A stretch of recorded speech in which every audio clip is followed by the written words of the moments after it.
I've got several illustrations, and in our design, I'm going to open up each of these illustrations.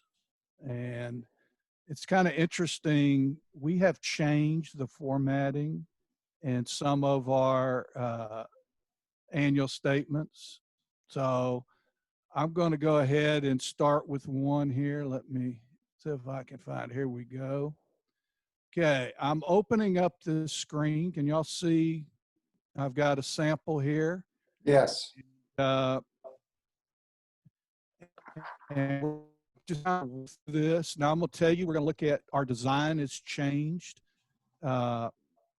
We've been selling IUL since 2009, and that was the Anico IUL.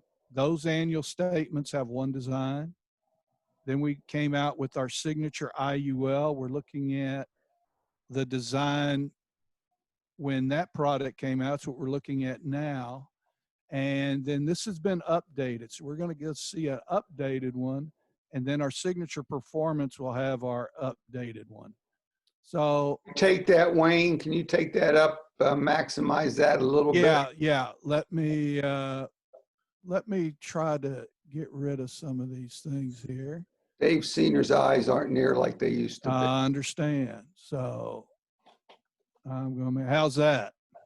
Well, it's probably better for everyone else, but he'll probably still struggle, but we'll leave it there. That's perfect. Okay. So, this has got all of your information. We're looking at page 1. And so we want to go to the section that really people say, holy smokes, I didn't know it had these expenses. This account value summary is a summary of everything that occurs based on, and I'm going to go real fast. We're going to move to the last page. This page right here, this policy activity, this shows all of the expenses on a monthly basis when they occur, premium that comes in. All this information that's right here is summarized back on the front. And so that last page of all those monthlies are summarized. And so this shows a value at the beginning of the year. This is a statement back from 2017. We're going to look at a more current statement, but this is a good start. So it shows your beginning value. It shows how much premium was paid in for the 1-year period. It shows how much interest you earned. And then it breaks down all of your expenses. So you can see the premium expense charge, that's 6% of the premium of $13,200. And then your expense charges, this big charge, this makes up 3 different charges. This is your policy fee, this is the monthly per thousand charge, and this is the accumulation value charge. When this policy gets its annual statement from year 11, this fee that shows $3,553 will be reduced to $60. After 10 years, 2 of the expenses, the per thousand charge and the accumulation value charge, go to 0. And so this expense charge in year 11 will be $60. So that's a big reduction in this fee. So you see how big it is, and starting 11, this fee will be $60. And then here's your cost of insurance, and your insurance itself isn't your biggest fee. It's this expense charge is the big fee. And so one of the things, agents and clients go, holy smokes, I didn't know we had these fees. But if you go to your illustration, it does break down these fees for each actual case. But until you see these numbers, you're going, holy smokes, I can't believe it. So this gives you a summary and then shows your ending value. And it also shows what the surrender charge was. and then what your ending value is. So this one area is really what drives all the questions. And so what we're going to look at is interest crediting. Where does that come from? How do I see that? And how do I see the index segments? So any questions so far? And so that interest credited, Wayne, would be against the, so that would be credited against the 6658. Yeah, that is interest that I've earned that's been added to my policy value. So this interest earnings can come from several sources, and we want to see what those sources are. Okay. So we're going to go to our next page. We're on page 2, account value summary. And this becomes real important. And looking at values. So we'll see says this shows the sweep account and this shows the index account.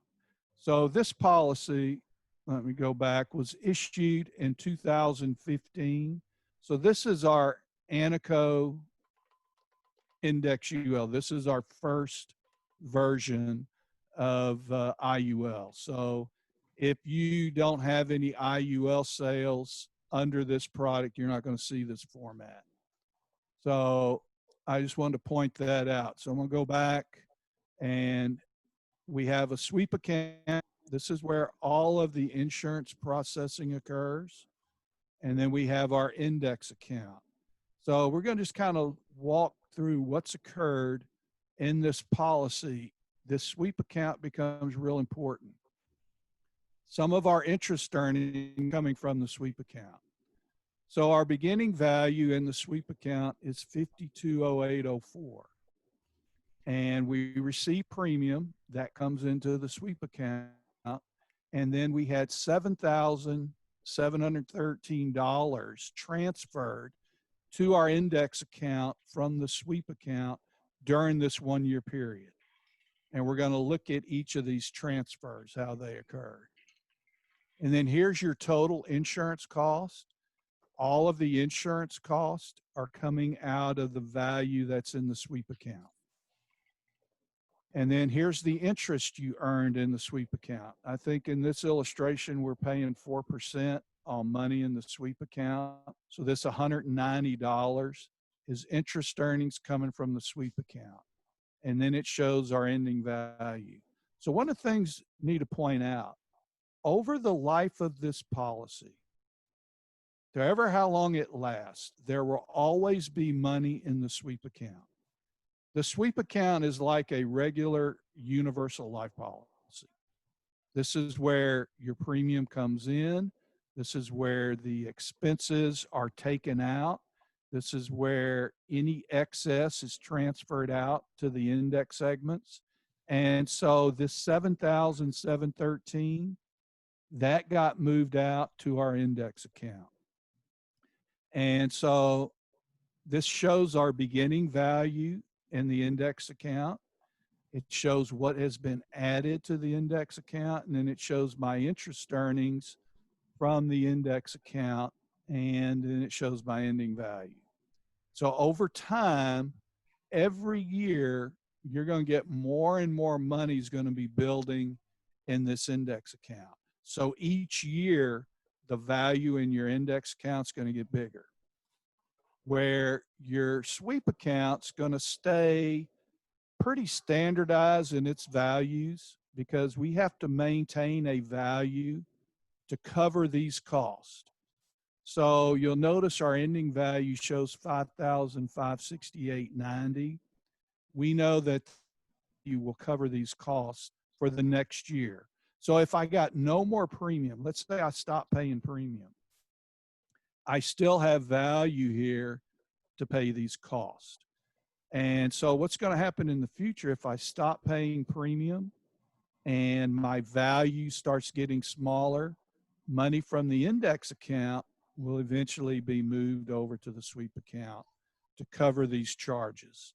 So this all occurs. This sweep account is very, very important. If we go to the very end and look at all the monthly charges, a lot of this, all of this stuff right here is occurring in the sweep account.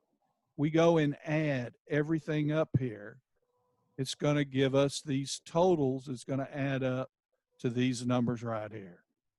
So this is in all of our IULs, whether it's the ANICO, whether it's the signature or signature performance, they all work the same way. There will always be money in the sweep account. I always get agents say, well, should I put some money in the fixed account? I says, you can, but I don't recommend it because you always will have money in the sweep account, which earns the same interest as your fixed account. So my opinion is, hey, you ought to put all your excess in the index. That's just my opinion. Can you add more money to the fixed account? The answer is yes. That's your allocations. So any questions about this summary? This is really the nuts and bolts of everything is in this summary. Kind of simplifies it because basically the next sections are going to be covering this index account. And we want to look at where did I earn $144 worth of interest. So the next section we're going to look at is our actual index segments. So I want to go back and show that this policy's issue date was March 17th of 2015. And so the earliest you could build an index segment would be April the 1st of 2015. That's when the first segment could have been built, but it probably wasn't because we have to build value in the sweep account to cover 12 future monthly deductions. And so if my fees are $53.16, that took a lot of months of premium to build this value. And so that is one of the important things to understand. It may take several months of premium. In this case, they're paying big premium. They put in $13,000.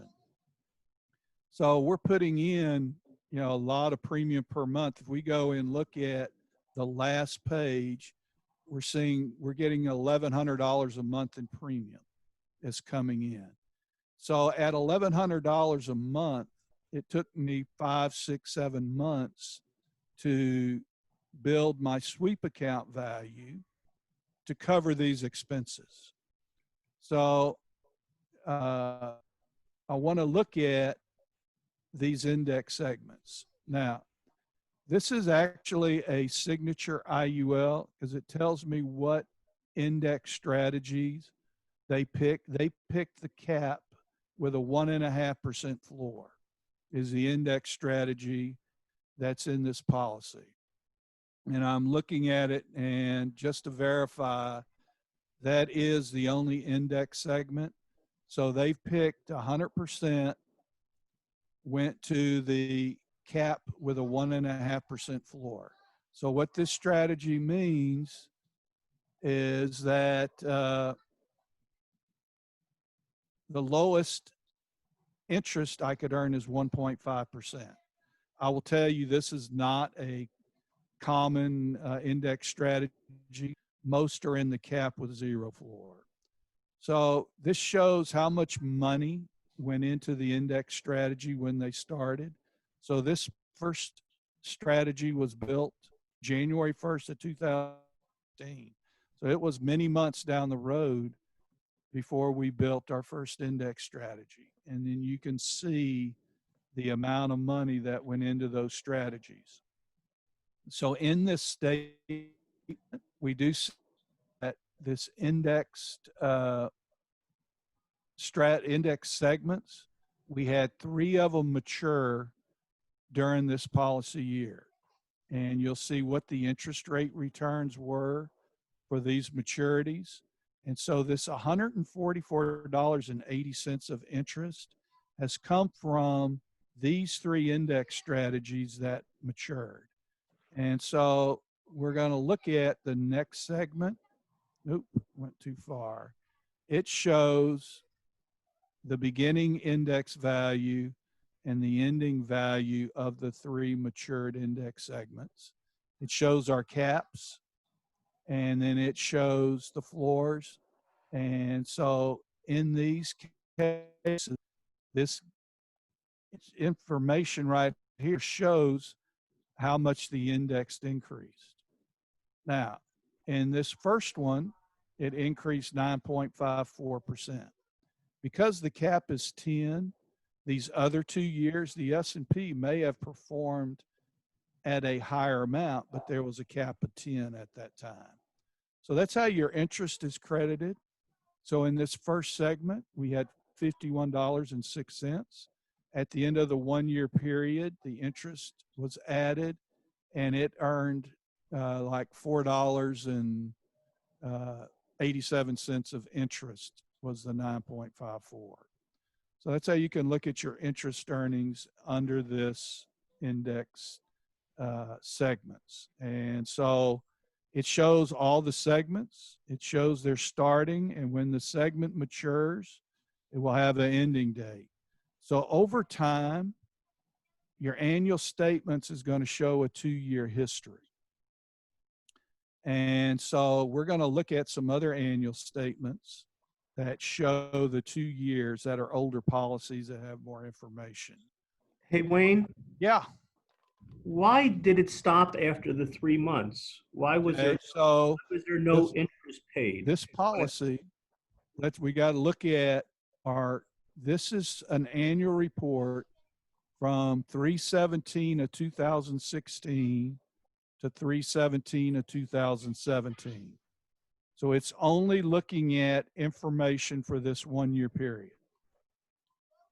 So each annual statement will be showing you information from a start date and end date, which is all tied to the policy anniversary. So let's go back and look at this. And so we see dates here of the 1st through March 17th. And so March 1st of 2017 is the last segment we're going to see built in this policy, because our policy anniversary is March the 17th. The next index segment that would occur would be April 1st of 2017. But that's after this 1 year period. So you don't see the April. And so one of the things that's really important, and I want to stress, you have clients that have IULs. You need, when you do your review, I'm going to go to the very last page to the bottom.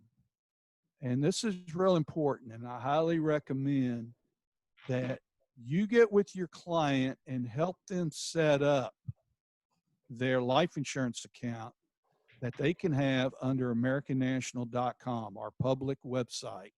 You know, today you have customers that have PNC. They can do everything electronic. They can go to the AmericanNational.com and view their property and casualty stuff. You can set up an account for life insurance and annuities as well. And this gets really interesting because by the time this agent got this annual statement, probably set up a meeting. They're going to meet in April, I would say, just because of the date. So as an agent, you get the annual statement electronically in your expert office the next day. You get it immediately. Now, a paper copy is mailed to the policy owner. And, you know, if they want to discuss it, do you call and set up a PIR and have this review? But I will tell you, it becomes really a cool deal to set up your account under the American National website, because you can go into that account and see your current value as of today. I could see these future index segments, what they mature at. I could see the April 1st. And so these are segments that have not matured yet in this annual report. They will be in next year's annual report for these segments. They will have ending values. We're going to show a 2-year rolling numbers here in this account for the index segments. And so that's what makes this confusing. Now, I will tell you, once you sit down and review it and you understand this annual statement, I will tell you it will change how you view the index product. To learn this annual statement, how to read it, compare your annual statement each year to how you illustrated it. Use that original illustration that you sold it. Let's look, how is my IUL doing compared to the illustration? I can look at my values and compare the ending values in the illustration. It's a very cool deal to look at this one summary, can look at this right here and compare, well, what was my ending value? This policy was issued in 2015. So this is my second annual statement that we're looking at. And look at, hey, at the end of year 2, what was the accumulation value? Was it 14,877? Was it more or less than that value? And so that's a cool deal. And so hopefully these annual statement reviews, you're going to learn more and more of how to do these reviews. So Wayne, so Yeah. if I have this client and his is March, his renewal, his contract anniversary, and I want to go in and I'm setting up something and I set up a review with him and it's June. Are you saying then that I can go in and get something like this with a more current? No, not like this, but you can have them look at it electronically. Electronically. We're Okay. seeing, we're adding more and more information to their life accounts that they can set up online so they can go in and view it themselves. I will tell you, especially policies that have big dump ins or they're paying annual premiums and they have fewer accounts, they want to see, hey, how did the index segment, how did it perform for this period of time? I can look at my value. And so, you know, as in segments mature is when you earn interest. You can see, and this 3 segments matured during this annual statement in year 2. So in year 1's annual statement, there were no matured index segments. That's another thing that kind of freaks agents out going, well, I didn't earn any, none of the index segments matured. Remember when I told you that, hey, this policy issue date was March 17th. The earliest it could build an index segment would have been April the 1st. Let's say they paid an annual premium of $13,200. It would have built an index segment on April 1st. But my annual statement is only showing values through March 17th. And so the April 1st index segment had not matured yet in that first annual statement. So this is where, hey, if you've set up your life account on AmericanNational.com, you could go in and look at when you're having the review. And let's say you're reviewing it on April 10th, you can show them, hey, here's your ending value, but because your index segment matured and the S&P went up, you've earned interest. Here's your value. It's now $15,300. And so you can look at, hey, it's grown from my 14,008 to 15,000 at the time we actually are doing the review.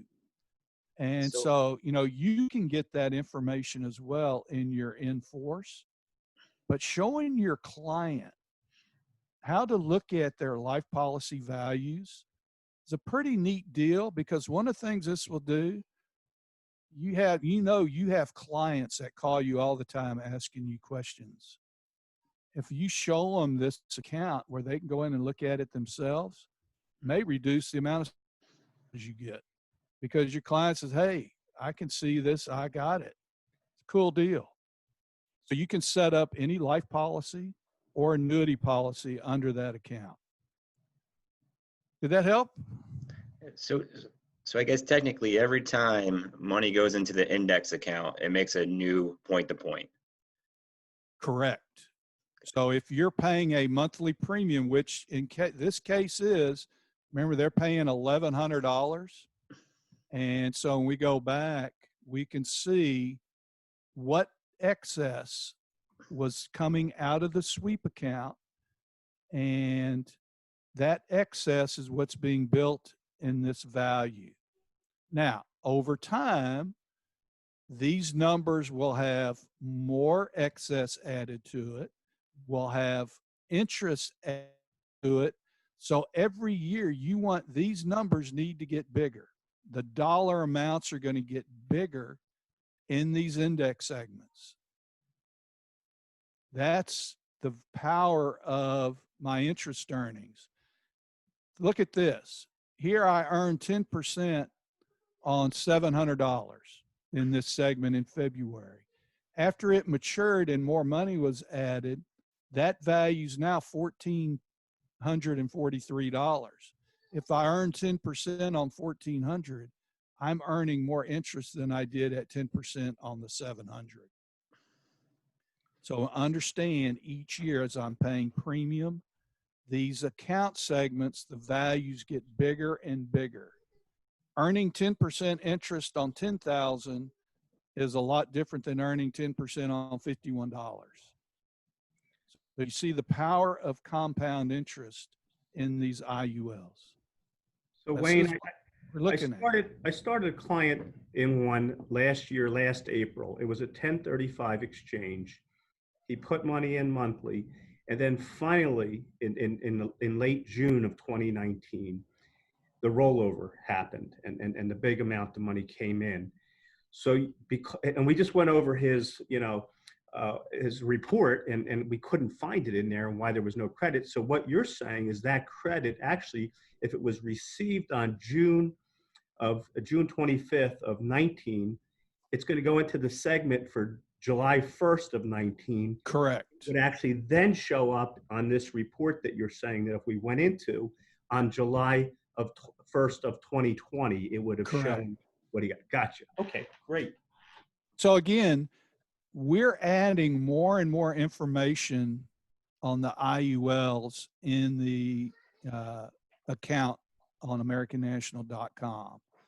So we want to build it so that I get enough information that I could see when my 1035 exchange as a client, or you can go in today, even on Enforce under Expert Office, and see that type of information. Even though it's not in the statement, you could see it electronically. You have access to Expert Office Enforce Inquiry, and then your client also can set up their account. They use the policy number and they set up a password to go into their account. So I highly recommend, if none of you have done it, any of y'all help clients set up their account? Yep, Wayne, Yes. speaking on that, they can also pay their premiums from there. But one of the things I don't know if you're aware of, here's you probably can't read this. If you can, you got great eyes. But so this is actually my policy, right? I pay $12,000 a year on my IUL. So if I wanted to go online though and just throw some additional money at this, I can't. My only options of putting money in, I can only put in $12,000, $24,000, or $36,000. There's no other. So I just wanted to get that information to you. So, maybe you could talk to the right people to, build maybe another line item there that says other, and I can type in the amount I want to send in. Okay. So, everything is tied to guideline premiums and 7 pays. I will tell you, how you sell it and fund it. If you're funding it at the maximum, the guideline level, you know, there's another piece of complexity in that you got 7-pay. You may be able to dump in some additional money. And if I do, though, it may require me that I can't put money in next year or the year after. So, you know, just throwing money in like this is a flexible premium annuity, it's different in life insurance, throwing money in, adding extra premium. You have to look at how you fund it. And that comes real important in that illustration. How you sold it. Did you sell it at maximum premium? And if you did, you really can't dump monies in. I'll tell you what I would do, and this is something that this is another level of complexity. Can we add it? We sure definitely will look at this, of a quoting system that could tell us how much you could dump in. Understand though, if I do that, it may affect my next year's premium. I may not be able to put in as much next year. That can occur. So you got to be real careful here, and that's real complicated. So, you know, again, this is all in a program, getting programmers to build it. I think it's a good idea, something we can try to do. But that's really complex. So good idea. I got a note here and we'll see what we can do with it. This is one of those things you say, hey, sounds great, but hey, it may take 2 or 3 years to get it built. So, all right. Any other questions here? What I'd really, Yeah, I think, yeah, Wayne, I think it's just important because, excuse me, does on the, you know, I know like on the indexed annuity, the clients will receive a letter, you know, maybe 30 days, 45 days prior to the policy date, you know, asking if they want to reallocate and change their indexes or their allocations in their index. Does that also come out for the IUL? no. Okay. No. In fact, I'm of the opinion once you select your index strategies, you let it run. Understand the point I was going to make is, you know, again, making sure just everybody understands that point to point and when all this stuff gets actually credited. Because just like on that letter that they get on their annuity, people will call and say, well, what did I earn? I said, well, I don't know yet because your 1 year's not up. Right. So we don't know what that is. And so again, just, I think that's the key to keep in mind with the index. So, but here's a good thing, Jack, is I've got this annual statement. And let's say I'm meeting with someone in May. And I know the May segment, here's the S&P starting number, 206530. I go in my phone, well, where's the S&P at right now? And so you can say, hey, if the S&P were to close at this index amount, that's less than where it's at when it was set up. You're not going to earn any interest, but we still may have some time for it to go up. So in life insurance, we do log in what the starting index segments are. Okay. Yeah. So that if I have my annual statement and the index segment matures, I can look at what the index is and kind of estimate, hey, how much did it grow? And say, hey, was it more or less than my cap? If it's less than my cap, my interest earnings are going to be what the S&P returned. If it's more than the cap, I can only earn the cap. If it's less than the floor here, so your annual statement has a lot of information, because understand these caps change. Your annual statement can show different caps for each of these segments. So as we change our caps, they all change in these policies as well. And so how much time do we have left, Jack? Well, just why don't you go ahead, guys? I know we were scheduled 11 to 12, but we had our hiccups. So just feel free to jump off if you need to, but just go ahead and finish up with everything you have there. So I'm going to close this one, Okay. and I am going to close it again. I want to find another one. Okay. Can you give me okay, I'm still got screen sharing. Bear with me. I am going to open another annual statement. But, oh, that's not it. Let's see. No, man. Okay, here we go. I got it. So I'm going to make it bigger, and I'm going to share this with everyone. Okay, I found it. Now,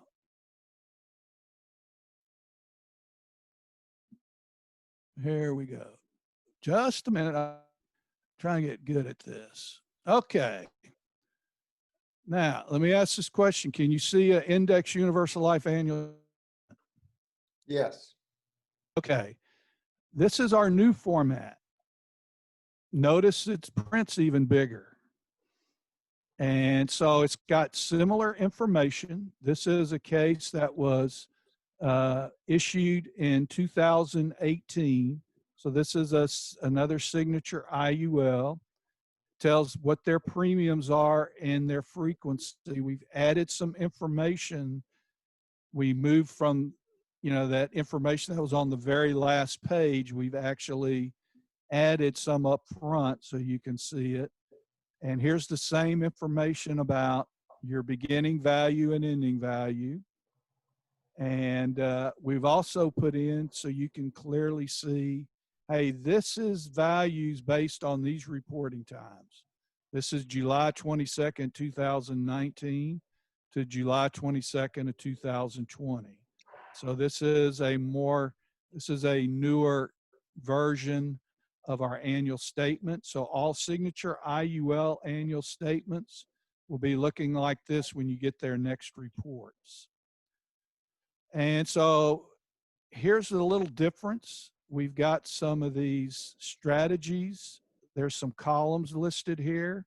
The reason we have this information out on the client's portal, if they set up their account, we also have a guide to help read this annual statement for your clients.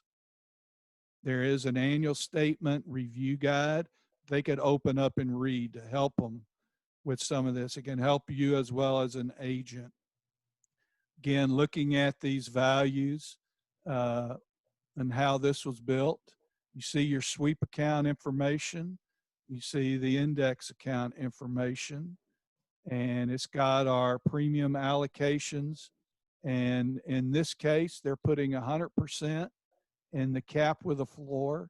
But we're also showing you the other index strategies that are available. If you ever wanted to change your allocation, I can change my premium allocation at any time. I don't have to wait at policy anniversary. If I wanted to put a 50% in the uncapped with the interest rate spread, I could send to American National. I want to move 50% to that index strategy and reduce my current to 50%. So I make that change, the next premium that comes in, it will have new allocations. So you can change your allocations. You can change it at any time. Now, this is different than in the annuity. In the annuity, most of the annuities are single premium. Your money's sitting in a index strategy. When you tell American National you want to make a change, we're going to move all the value that's sitting in that strategy to the new one that you select. Changing your premium allocation isn't going to move this 1666.15 number. We're not going to move half of it down to the interest rate spread. it's all going to stay in that account, but new premium will then start going to this account. That's another change if you want to tell American National, I want to move money from this account to this account. And I never want to recommend doing that because you're going to have a lot of segments that haven't matured. And if you move them, they're going to start all over again. And so I believe it's okay to do premium allocation changes, but I don't like moving value from an account because of that feature. So there's a big difference between the annuity and life insurance. And this kind of helps you see that. So Jack, did that help answer that question about making changes? Yes, yes, Does that make sense, what I just explained? it does. Okay. So again, this is the new format, and it's got, I believe, better information. It's easier for you guys to read. And here's all the index segments. Look at your caps and different numbers. It's, it's amazing the amount of information that's in this annual statement. So we've got some new things. We show a graph that shows what the S&P did for every month in this annual statement. It's a pretty cool deal. It tells you what the returns were from the S&P on your matured strategies. So when a segment matures, that's when it could earn interest. And so here shows your interest earnings each of the segments. And remember, we talked about these values. These don't have large numbers, but every year they're going to get bigger. The more interest I can earn as these get bigger, that's the power of building this product, putting premium in and earning interest. So here's a picture of everything. And so just want to give you a quick view. Again, more information. Here's where the S&P's at from this statement, this 1 year period. Now the S&P is still going up. So we're at 3,300. This one closed in July at 3,055. So it's amazing. Well, this is actually through June of 2020. So the S&P's moved quite a bit since then. So neat pictures that we have now in the annual statements. So here's that Put last on there, Wayne, can you put on that graph for historical purposes at that 2470, the COVID effect? I'm just kidding. Yeah, I would say if we look at this 3230, that was Yeah. January 1st of 2020, right here. So yeah, I believe this is COVID has been heavily involved in that change. And so when we look at from April 1st to May 1st, how much it's increased and into June. So here's a neat deal. They call it that a V-shaped recovery. Yeah, but we get our next year's annual. Look at this one and then compare the next one in its graph. People, you could save your annual reports with your policy and see how the S&P has moved over time. So it's a pretty neat deal. Again, we've added more to our annual statements. It's kind of interesting. Scott Campbell and his team and has helped us make this annual statement a lot different than the one we looked at in our first of this webinar. So Wayne, I mean, if agents were able to do this, I mean, I could think this through and could they have met with their IUL clients, say in April, knowing again what the S&P was at, and move their future premium allocations to something different that would have ultimately might have benefited them over the next 12 months, because we would have been starting sure. at 2,400. You could do that, but Jack, again, as you build your IUL book, how are you going to do all that. I mean, if you're going to do it for one person, wouldn't you say, hey, we should probably do it for all of our IUL clients? Understand this IUL that we're looking at. Person that bought this was 42 years old.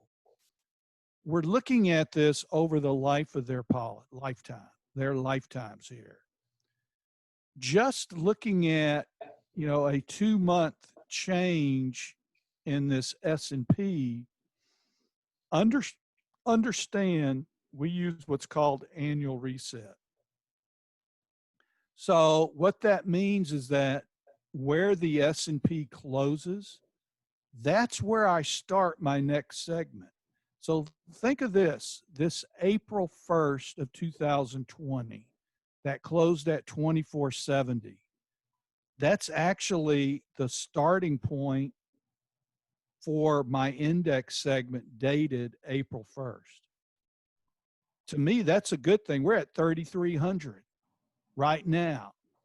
Do I believe this index segment that started at 2470 that I'm going to earn interest on it? Well, if I go and move money and move index segments, or I pick different index strategies, I still have the same index for that strategy, no matter which one I pick. So are you suggesting, hey, I'm going to move everything to the fixed account because it closed at 24? I believe it may go down more. I'm not sure that's really a smart move, because I'm now buying index segments at lower S&P amounts. We already seen that, hey, we're at 3,300 at the in middle of September. So, Yeah, but I mean, if you had a 1-year point to point, and say you're, let's just say everything's you're 1 year point to point. right. Everything So, we do. but if your 1 year, I mean, if your starting point is January of 2020, and then January of 2021, the S&P's back up to, 3,200. I mean, there really wasn't much gain. Well, let's look at it this way. Let's say my starting S&P on April 1st of 2019 was this 3230, this high point. And at March 31st of 2021, it closes at 2,400. So my S&P has a loss. I earned zero interest for that 1 year period because the S&P went down. But starting my index segment for April 1st of 221, the next one's going to start at 24 for my next 1 year period. Let's say it goes up to 3230. Okay, I'm going to earn interest in that 1 year period. Well, let's say the next year it goes back down to 2470. Basically, we're looking at every other year of earning interest because the S&P is just going up and down. Well, there hasn't been a lot of years that it's occurred that way, of going up and down every other year. That's the cool part. In our illustration software, we have a 1-pager that shows what the past 20 years has done. And that's something to think about too, is looking at past history. What kind of pattern can we draw from the S&P over the past 20 years? Well, it's kind of interesting. On average, out of any 10-year period, the S&P 7 years of gain and 3 years of losses. Well, if I'm looking at being in this policy for a 50-year period, 60-year period, I'm not sure I need to watch it that closely. This isn't a securities. And that's where you kind of we think of it as if it is, but it's not. The S&P is only used as a formula to calculate an interest return in these index segments.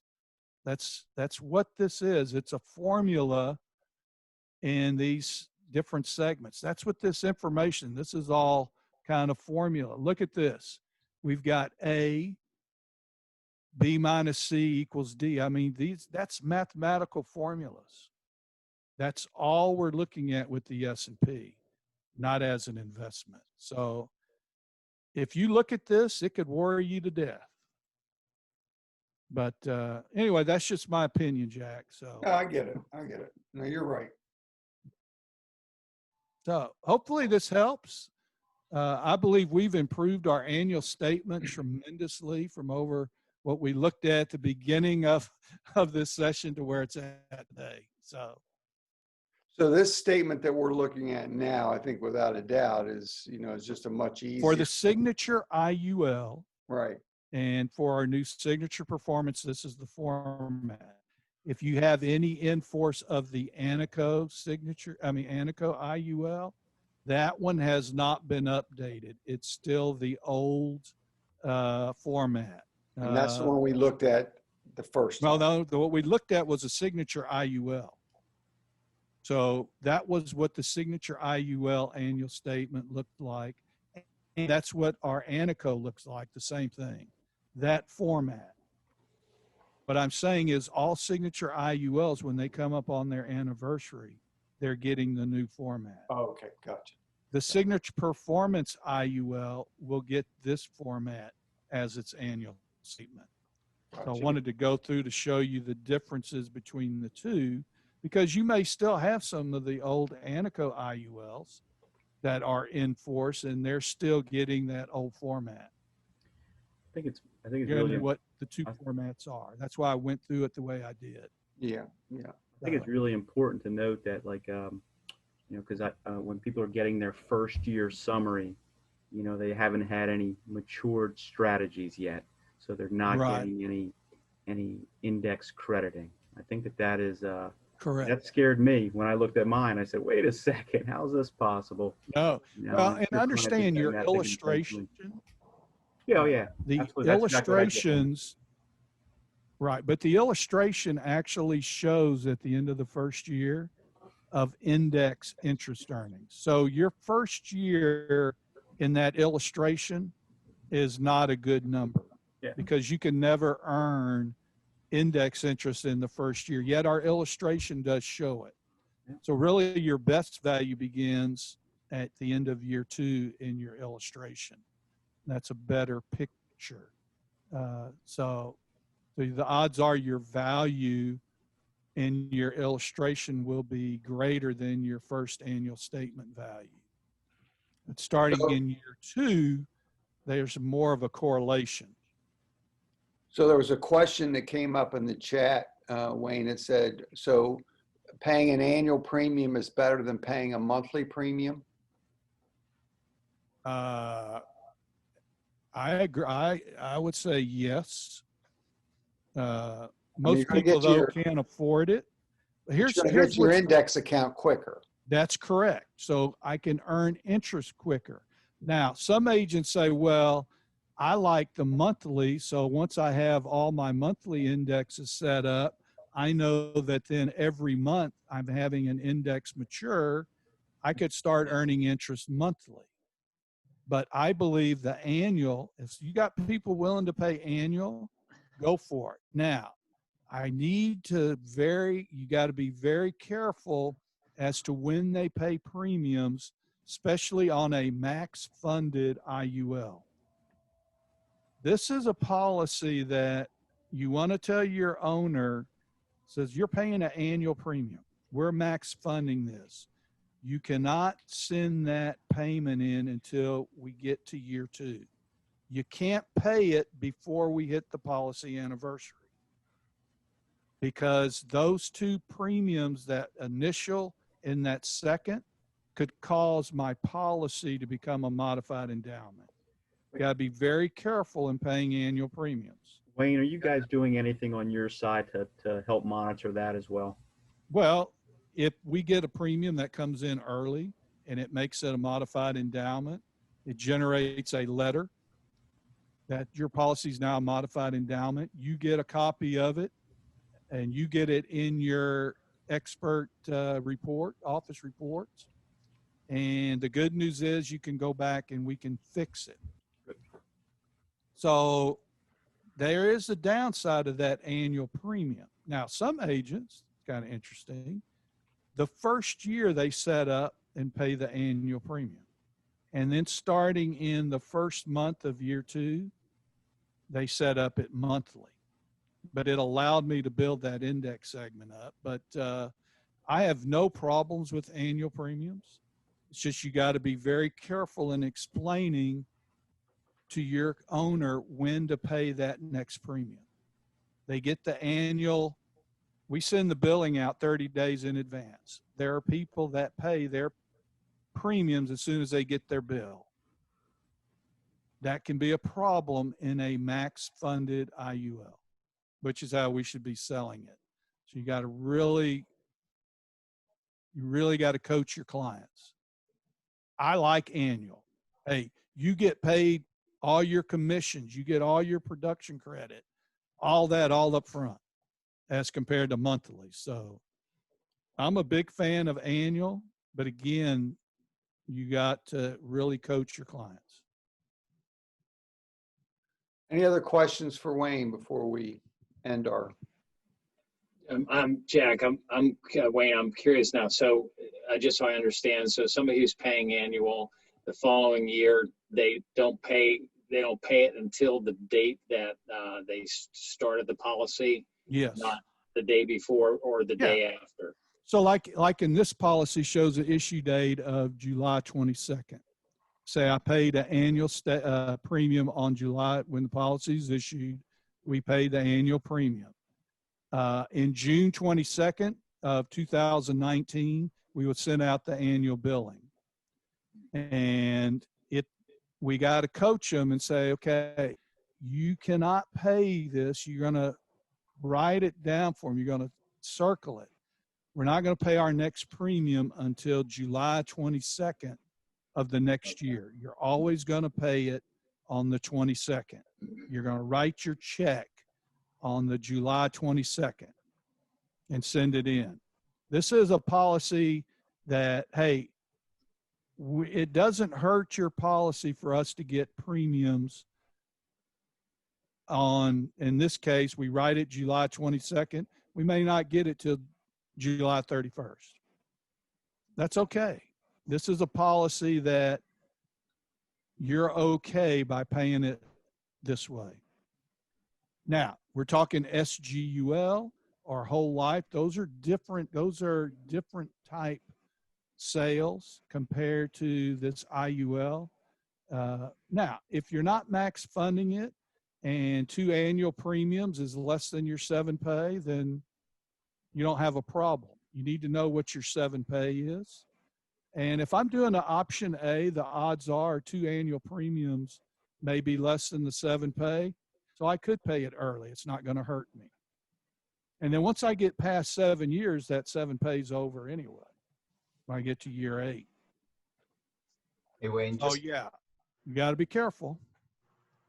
I got a quick question, Wayne. If somebody's paying annual, back down to your plot chart there, if you pay an annual premium, you're only creating one segment, right? So it's just a one segment. Okay. That's correct. I guess the conversation versus the annual versus the monthly in a given year, like we just had, where the market was so volatile, if your premium payment, your segment was created on January 1st, I mean, you would have been much better off being on a monthly basis and riding those segments back up versus having it in there in one lump shot, right? Not necessarily. Yes, I didn't earn any interest, but guess what? My next year, my 1 year gets to start where that S&P closed at. Now I ride it up. Understand that we're looking at, you see these dollar amounts? Yeah. These are smaller. If I had all of this money added together in one segment and I end up earning 11.75% on that money, do I end up making more interest than I would if I had all these little segments matured and earned 11.7? Well, what I'm specifically looking at is in January, the S&P, the chart was at 3,200 or whatever it was. It's got to rise above that. We're at this over their lifetime. We're going to have more January 1st into the future. It's going to happen.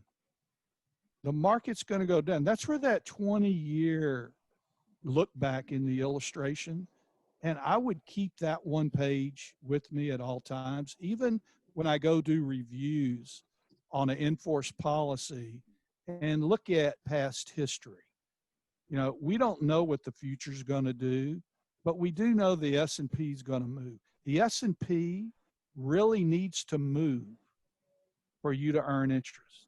If the S&P were to stay level for the rest of your life, you're going to earn zero interest in this product. To make your policy really work, we need the index to move up and down. That's important. We need it to move up and down. And sometimes that's a scary thought, especially if you're a registered rep and you sell mutual funds. That's a totally different world than what we're looking at because of what's called annual reset. Annual reset, which is our 1 year point to point, we reset at where that S&P closes at that 1 year period. That is a powerful tool in the index product. So guys, I understand looking at a loss, that picture, that looks terrible going, oh my gosh. But if we look at it monthly, does this look as terrible as that other graph? Because these are each individual segments. We only have one segment that got hammered. The rest of these segments, look at this. If I look at January, that segment earned 28%. The S&P grew that much, yet when we go look at that chart, we're going, holy smokes, look where it was at, and then it went down. But out of this policy, really only had 2 bad months out of the 12 months. This is what is your story that you talk about here. Yeah, the S&P went down, but did it really hurt you in this policy? No, but we're looking at a month. This is a monthly premium schedule, right? Because it's creating all these different Well, segments. we're still going to show a monthly, these monthlies. Even if I'm paying an annual, it's going to show the monthlies. Okay, gotcha. Okay. All right, guys. Wayne, thank you. You're welcome. You want to Enjoy. click out of that? You want to click out of that so we can just stop share screen or. Let's see. I need to close that. Where does it tell me to? Jack, I think you can take it away from me. Oh, there it is. I see it. Stop There share. you are. There we go. Awesome. Right. So Wayne, thank